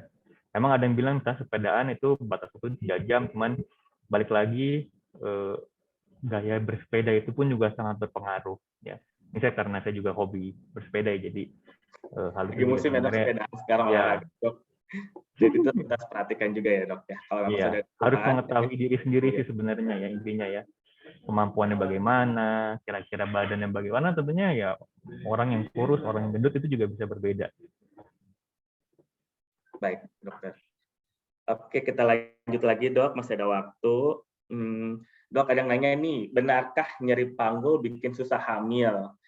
Kira-kira gejalanya gimana ya, dok? Seperti itu, dok. Mungkin apa penyebabnya ke arah wanita ya, dok? Ya, ini Iya. wanita atau pria nih? Mungkin dokter Pina kali ya? Oh iya, dok. Oh, dokter Vina, betul, dok. Maaf, dokter. Apa? Oke. Nah, Halo, dok. jadi Kak, ya, Dok, kedengeran suara saya? Kedengeran, dok. Baik, dok. Oke, jadi seperti tadi saya bilang ya, Dok, chronic pelvic pain syndrome itu dia tuh range-nya sangat besar. Jadi itu ada kumpulan beberapa penyakit di dalamnya. Nah, salah satunya adalah endometriosis.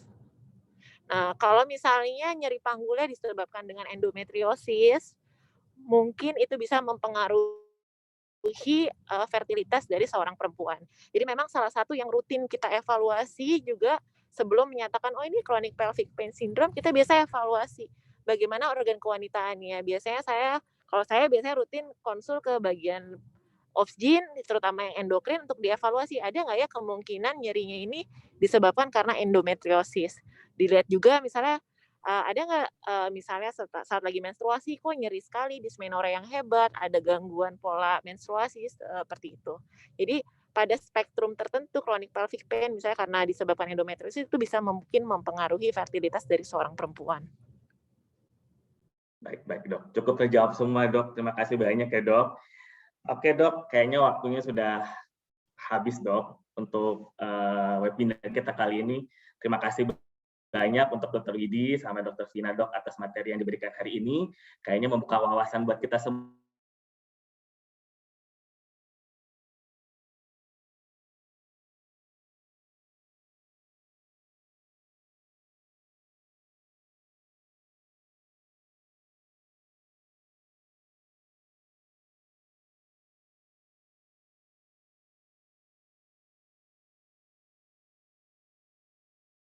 Ini, dok, seperti itu. Mungkin dari Dr. Widi boleh, dok, pesan-pesan terakhir, dok. Oh iya, terima kasih Dr. Riko. Jadi kalau untuk pesan terakhir saya, untuk kasus-kasus seperti ini mungkin terutama pada pria ya. Jadi jangan kita harus mengetahui bahwa gejala-gejala seperti ada nyeri panggul, nyeri saat kencing, nyeri saat mungkin bersenggama terutama pada saat ejakulasi, dan biasanya mungkin kalau kita lihat keluhannya misalnya duduk lama itu nyeri, itu kita harus curiga ke arah sini ya, nyeri panggul kronis atau sindrom seperti ini, prostatitis kronis ya. Dan ini juga harus ditangani lebih cepat karena memang stepnya banyak ini ya, stepnya banyak dan evaluasi juga cukup banyak, dan kalaupun kita sudah tahu terapinya pun bisa dibilang cukup lama ya. Tapi untuk terapi cukup lama ini juga pesan dari saya juga kita juga harus bersabar dengan nanti kita kerjasama dengan dokter, dengan mungkin nggak cuma satu dokter tapi beberapa dokter kita kerjasama, itu harapannya supaya tentunya keluhan ini berkurang ya gitu. Jadi tolong, dan juga tentunya dari masalah psikis ini juga menjadi hal yang bisa menjadi faktor risiko ya. Jadi kalau mungkin dari peserta di sini ada yang mengalami keluhan seperti ini, tolong mungkin dari sisi faktor psikososial juga diperbaiki, dicoba cari hobi yang enak, nah itu coba kita timbangkan hidup kita. Mungkin saya rasa itu aja mungkin dari saya, Dr. Riko. Terima kasih. Ya, terima kasih banyak, dok. Cukup ini, dok, jelas. Oke, dari Dr. Vina, dok, untuk pesan kita ke semua, dok. Oh ya, baik. Mengompol pada perempuan dewasa sebenarnya itu tidak pernah dianggap normal gitu. Jadi jangan ragu nih untuk mengkonsultasikan apabila memang ada keluhan mengompol. Karena di awal-awal terapinya bisa kita mulai dengan terapi yang sederhana, konservatif, seperti misalnya Kegel exercise yang relatif tidak menyebabkan pengeluaran biaya yang banyak dan juga tidak ada efek samping. Nah, apabila dengan terapi konservatif ini masih belum memuaskan, masih ada tata laksana lain yang bisa kita tawarkan untuk meningkatkan kualitas hidupnya sehingga mengompol itu tidak terjadi. Tapi memang untuk keluhan mengompol ini kita butuh kerjasama ya, komitmen antara pasien dan juga dokternya untuk menentukan target dan bagaimana rencana mencapai target itu. Itu aja sih, dok. Oh, ya. Oke, dok. Terima kasih banyak, dok. Dr. Widi, Dr. Vina atas waktunya, Dok. Udah hadir di webinar kita kali ini, Dok.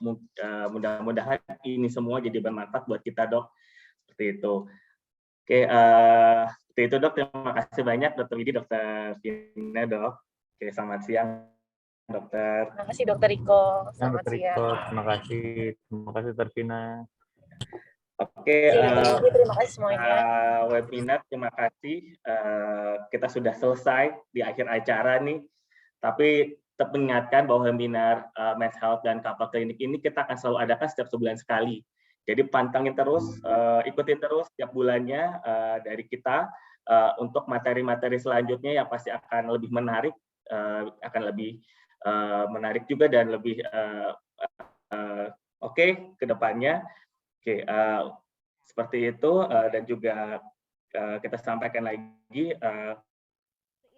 bahwa hal ini kita akan terus kembangkan, kita akan terus untuk setiap bulannya untuk kita lakukan seperti itu.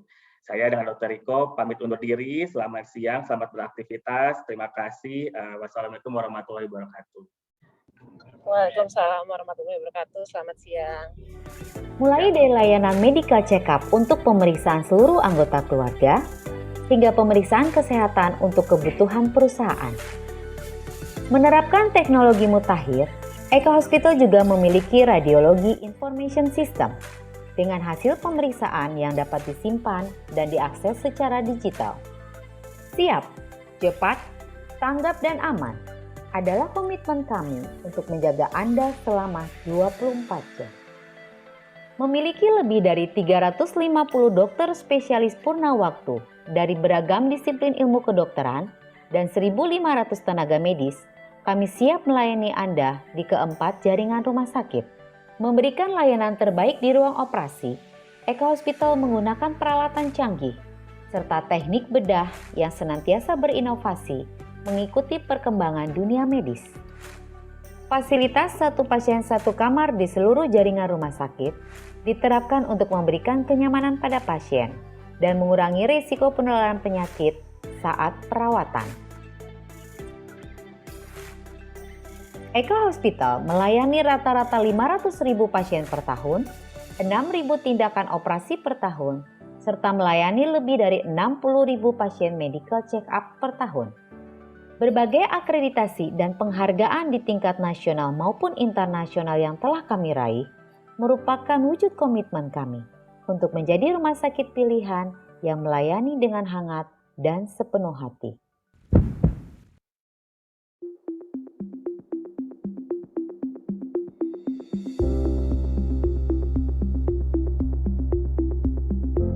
Jangan panik saat merasa punya gejala COVID-19. Raih bantuan secara cepat dengan buka aplikasi SehatQ.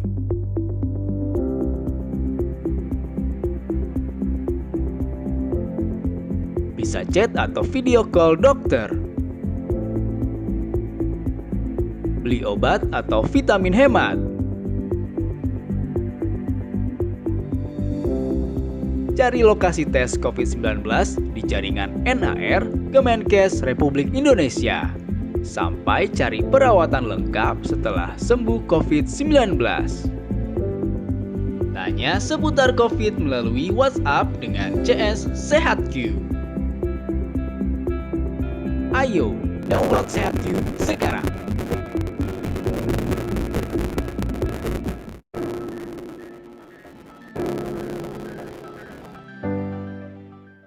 Berdiri sejak tahun 2008, saat ini Eka Hospital Group telah memiliki 4 jaringan rumah sakit di Bekasi, BSD Tangerang, Cibubur, dan Pekanbaru. Seiring perkembangan digitalisasi di industri rumah sakit, Eka Hospital menerapkan sistem rekam medis elektronik yang dapat mengintegrasikan seluruh data pasien di keempat lokasi rumah sakit. Mengedepankan mutu dan keselamatan, Eka Hospital berkomitmen memberikan layanan kesehatan yang nyaman dan terpercaya dengan layanan staf yang ramah dan sigap. Mulai dari layanan medical check-up untuk pemeriksaan seluruh anggota keluarga, hingga pemeriksaan kesehatan untuk kebutuhan perusahaan. Menerapkan teknologi mutakhir, Eka Hospital juga memiliki radiologi information system dengan hasil pemeriksaan yang dapat disimpan dan diakses secara digital.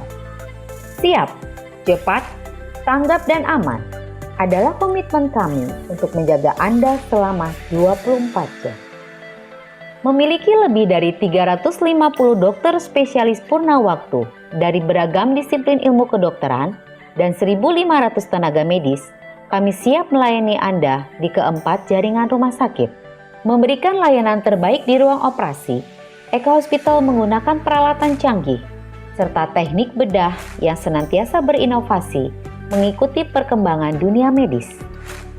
Fasilitas satu pasien satu kamar di seluruh jaringan rumah sakit diterapkan untuk memberikan kenyamanan pada pasien dan mengurangi risiko penularan penyakit saat perawatan. Eka Hospital melayani rata-rata 500.000 pasien per tahun, 6.000 tindakan operasi per tahun, serta melayani lebih dari 60.000 pasien medical check-up per tahun. Berbagai akreditasi dan penghargaan di tingkat nasional maupun internasional yang telah kami raih merupakan wujud komitmen kami untuk menjadi rumah sakit pilihan yang melayani dengan hangat dan sepenuh hati.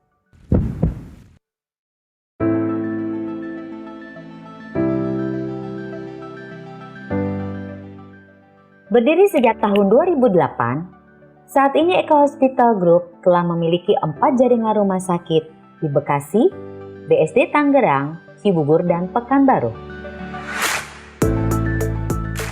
Seiring perkembangan digitalisasi di industri rumah sakit, Eka Hospital menerapkan sistem rekam medis elektronik yang dapat mengintegrasikan seluruh data pasien di keempat lokasi rumah sakit.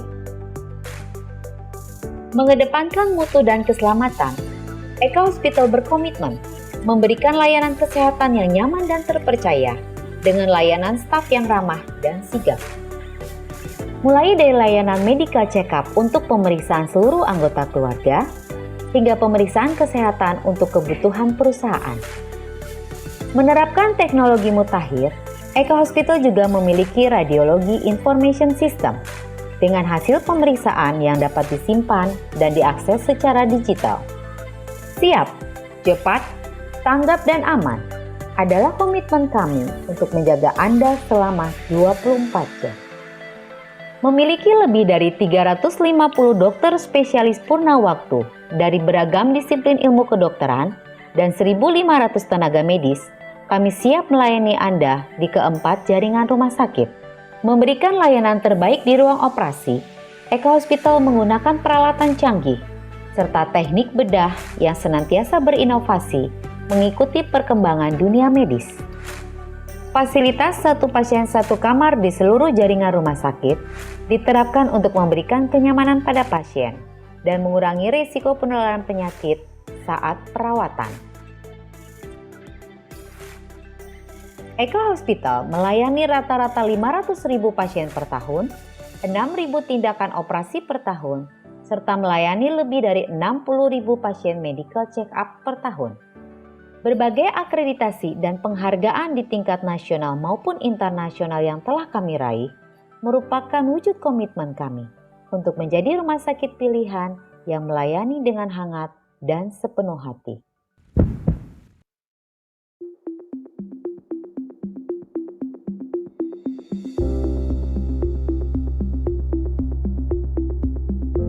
Jangan panik saat merasa punya gejala COVID-19. Raih bantuan secara cepat dengan buka aplikasi SehatQ.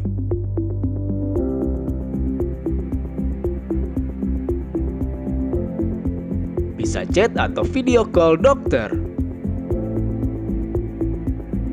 Beli obat atau vitamin hemat. Cari lokasi tes COVID-19 di jaringan NAR Kemenkes Republik Indonesia. Sampai cari perawatan lengkap setelah sembuh COVID-19. Tanya seputar COVID melalui WhatsApp dengan CS SehatQ. Ayo, Download SehatQ sekarang.